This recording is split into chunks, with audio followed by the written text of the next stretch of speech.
Hello YouTube. I'm not sat in my car and it's not the night time. Have I seen a movie? Yes, I have. I've just seen... No, I haven't just seen Past Lives. I saw it last night. Let's watch the trailer.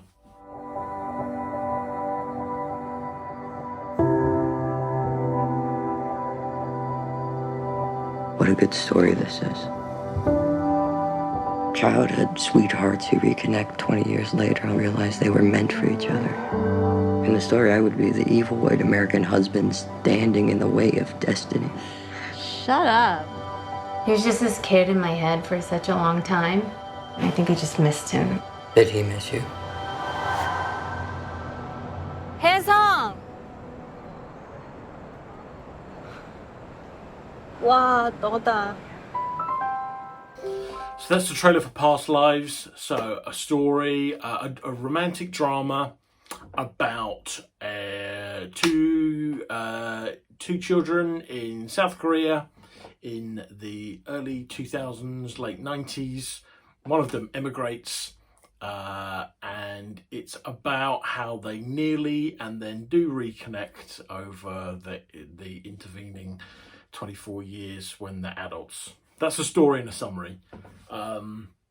Now, the reason I didn't do this review last night is because I went to a really late night screening of it, and when I came out it was like gone midnight, and I had to trek a little way to go and see it, so I just headed home. So that's why I'm doing this review now. So to caveat, when I normally review things, I've just seen it, so it's all fresh. So this I'm reviewing, the following day, so I've had time to sleep on it and think on it. And also I have actually kind of listened to kind of a few interviews with the director since Sing the Song. And to bury the lead on this interview, I really fucking love this film. And I really fucking love it, because since I've seen it, I've been thinking about it all the time. This is a really fucking great film. And why is it great? It's kind of... So, caveat, I really love this. But I can see some people will find this film really infuriating and it will piss them off, and they will probably think that it's pretentious and potentially slow. I can definitely see there are people that will think that about that, and that's fine. I remember probably a year or two ago, I really loved the film Come On, Come On, and I remember recommending that to people like, oh my God, it was so fucking annoying. And I can see that this film potentially falls into that camp as well, in terms of you're either going to kind of like it's kind of dramatic, ethereal. Well, you're going to like that it's understated, ethereal drama, or you're not going to like it and you're just going to think it's pretentious and slow and annoying. But I really love this. And why did I really love it? I really loved it because it's a romantic drama. It's not a romantic comedy. It's just a romantic drama. It's about reconnecting with people in your past, and I don't care who you are. I think those sorts of stories are always really potent because it's sort of like the closest we'll ever get in our life to time travel, but able to connect with people who, who for them, we've been frozen in time in terms of who we are, and almost seeing them again, with the time gap between, you kind of realize who you've become in that time frame. And this film does that really well in terms of showing that. It's beautifully shot and it's beautifully directed and it's beautifully crafted together from almost every aspect of it, really. It's partly a chunk of the film takes place in Seoul, in South Korea, and another part takes place in New York.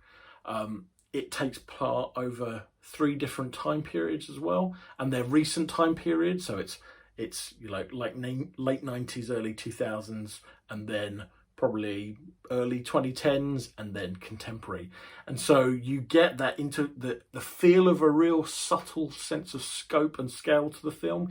You get from seeing these 2 metropolitan cities in contrast with each other. You also get that subtle sense of scale that from the really subtle period things. It's really funny when they're in that middle part of the film in the early, in probably about 2010, 2011, you see they use Skype is used quite a lot in it, and it makes you think, all right, Skype is really arcane now, and that sound of a Skype phone call is quite a nostalgic thing. So the film that builds up scope really subtly with that. And it's just really beautiful to look at in a very naturalistic way. You see New York on film, not because it's going down, Broadway and Central Park and Times Square. It doesn't go to the place, and it doesn't go to those like obvious locations in New York. You see New York from, I'm guessing, the Brooklyn side and the Brooklyn Bridge and actually looking at Manhattan, but it feels very New York, which is great, but is from a perspective of New York, I think most people don't really see portrayed that often before, which is I really love seeing that. And also that just in contrast to seeing Seoul, a city I'm probably less familiar with, but it's great because it seems much more mountainous and hilly, and you kind of get that great perspective of it. So the look to it, so very even though it's kind of in the past like 20 years or so, I would say it's probably more of a contemporary film, and doesn't have the way that it's shot. It's just very naturalistic. It's done really well, but with no tacked on artifice. It's really kind of beautifully photographed, and the pace to it is really great. I was not bored at all through it. I was hooked all the way through it, even though I think some people will probably find that it's quite deliberate, and there are lots of quiet moments in it, but it's always moving forward, and I really like that about it. And the other thing just to really love about it is that it's so obviously because it's it starts off about two people who grew up in South Korea who emigrate. Big parts of the film are in Korean. And they do a really clever thing where sometimes things aren't subtitled in Korean, which for a kind of a Western audience is a really fun way. And I've not seen subtitles used in a stylistic way like that before. Subtitles will serve the purpose of translating for you what's happening on screen, but sometimes they just won't be there, and they'll just let you just observe, and you're just getting the feel of what they might be, the characters are talking about, just based on their body language and the performance. There's one moment particularly quite early on when you see the two kids together in before one of them's emigrated, and the two kids are at a park, and there's just like probably a 30-second scene where it's not subtitled, and you really kind of watch these kids, and it builds up the relationship between the two of them, and that was really, really fantastic to see that.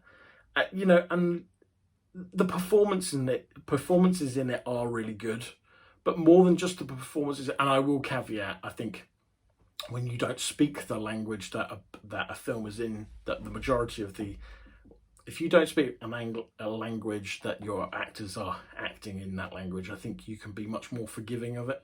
However, because you see a performer speaking in Korean and then also in English, you do, from a Western perspective of an English-speaking person, you see the quality of the performance from both sides, and everyone in this is really great. But I think beyond the performances, the script and the way that it just handles its subject matter is done so well. A romantic film, a romantic drama, that is incredibly emotional.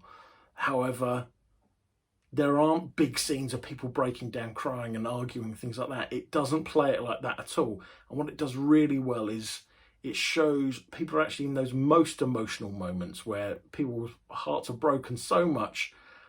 There's actually the characters aren't really doing that much, and you realise, that's because when we're going through those things, you're just overwhelmed and processing it. So what you show on the outside is totally different, and this film captures that really well.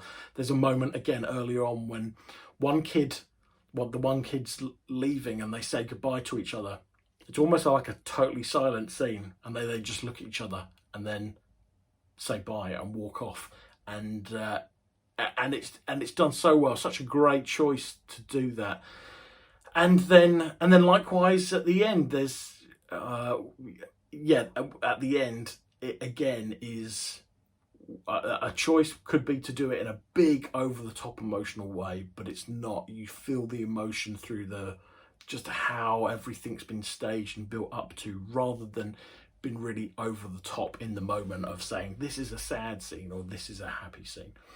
And also the choice, because it's about two people reconnecting who may or may not be romantic with each other, but one of them now has a partner, and that partner is a really interesting dynamic. He's not kind of the guy that's saying, well, you can't see your, could have been ex-boyfriend. He's not like that. He's very open to her reconnecting with this person, but at the same time is kind of churning over with it, and is really kind of not heartbroken, but is in a state of not being sure and sort of been, reflective on himself and whether he is the right person to be with his wife, and should it be this other guy that she's now reconnecting with. Done so well in such a grown-up way. It's great. I really love this film. I think things that I would compare it to are, it's got a flavour of Richard Linklater's Before Sunrise trilogy. It has a feeling of that in terms of people, kind of of looking at set moments spread out very far apart of people reconnecting. That's obviously a big feeling to it. That's kind of probably the closest touch point that I would put it alongside. Like I mentioned before, Come On for a couple of years ago, I would say that this is somewhat similar to that, not so much in terms of stylistically the way that it looks, but it's a very gentle film that kind of unvolves, and it's very understated in terms of its emotion, and great. So yeah, directed by Celine Song, I think is her name, and I've looked up since she's a playwright. Probably my one, if I'm going to be griping and being negative about this film, is, it's a film where the lead character is a playwright who is married to a writer, and she is a playwright married to a writer. And it's not so much a problem that's overtly autobiographical, all that jazz. Bob Fosse's film is very autobiographical for him. There's just sometimes it kind of grates on me too much in films where I just feel like the lead characters all do these kind of exciting creative jobs, and you think, well, most people don't live like that, and is that the kind of the Hollywood art bubble kind of in its own echo chamber? But I mean, that's such a minor gripe compared to how great this film is.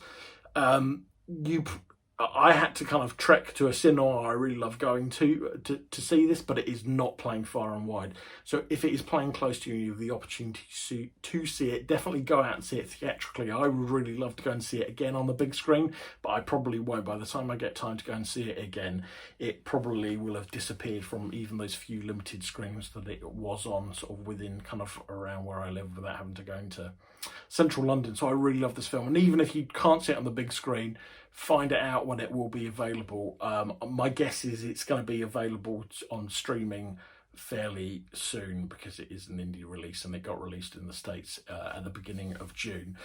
So yeah, Past Lives I really, really loved, and I'm not going to say it's going to be in my top 10 films of the year, but I think it's very likely it will be. Enjoy. Oh, what do I normally say when I leave? I can't remember what I normally say. Do I normally say a consistent thing? Oh, like and subscribe. Comment down below. Lots of comments on the Sound of Freedom video. I wonder why that was. But if you've seen Past Lives, definitely comment below if you've seen Past Lives, because this is a film I really loved and want to talk about. And I think people that have seen it unanimously do seem to be really loving it.